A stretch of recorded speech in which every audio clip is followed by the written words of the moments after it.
I'm Dr. Noelle Nelson, and it's my pleasure to share a few thoughts with you today. Some uplifting, inspiring, and practical tips to help you find greater happiness and success in your life. Today's topic: all you have to do is ask. It's late.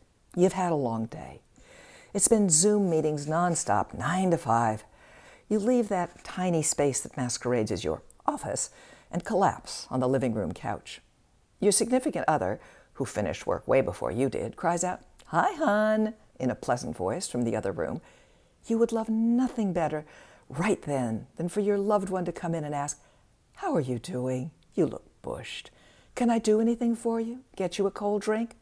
But no. At best, your SO passes through the room saying, "When's dinner?" or "Did you call the insurance company today?" On their way. You could kill. You do everything for this person. You're attuned to their slightest whim. If they complain of a headache, you fetch the aspirin.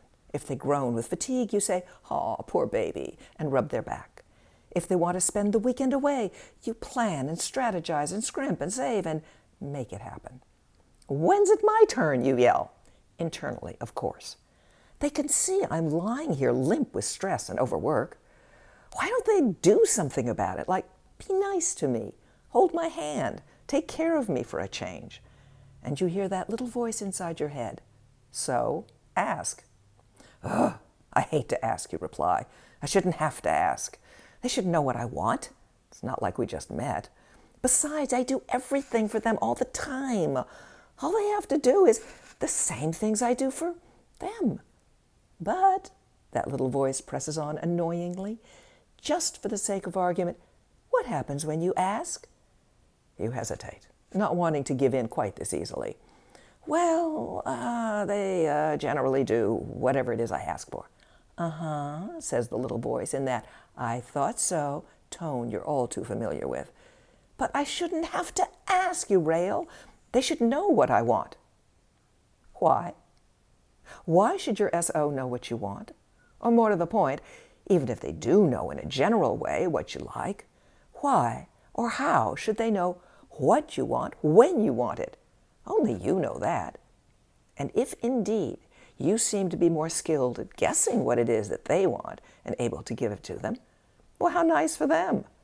But it still doesn't obligate your loved one to knowing what you want when you want it. Wanting others to guess what's on your mind is crazy-making. If your significant other isn't good at it, they will end up feeling like a constant failure.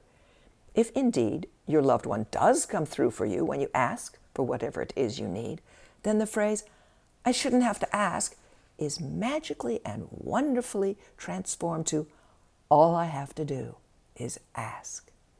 How delightful! How miraculous! All you have to do is ask for whatever it is that you want, and your loved one tries to get or do that for you. "But I've asked them for the same thing 100 times, you wail. So? Apparently, whatever it is has a much lower priority for them than it does for you. So what? If they are willing to do that thing for you when you ask for it, stop resenting the asking. If, however, they refuse to give you whatever it is that you want, or do so grudgingly, then you may need to sit down and talk about it. There could be other factors involved. Generally, when people resent having to ask for what they want, it's because they have difficulty expressing or owning their desires. If you feel guilty or undeserving about having something, then, you will want someone to magically just give it to you, which absolves you from having to face your feelings of guilt or undeservability. Now, if you're unwilling to grow up and take responsibility for fulfilling your needs and desires, you'll want someone to behave like a parent and just give it to you. Unfortunately, that puts you back in the position of a child, which, although free of many responsibilities, is also minus a good many precious freedoms adults have. Take responsibility.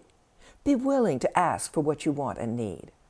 Hard as it is in the short run, it's much more fun in the long run. And start looking at your loved one with a very different eye. How wonderful it is that all you have to do is ask. Thank you for listening to Up. And check out my new book, I Survived COVID-19, What Now? Finding Happiness and Success in a Post-COVID World. If you'd like more uplifting, inspiring, practical tips and techniques, as well as my website, noelnelson.com. Or take a look at my Meet the Amazings Facebook page. Until then, be well and take care.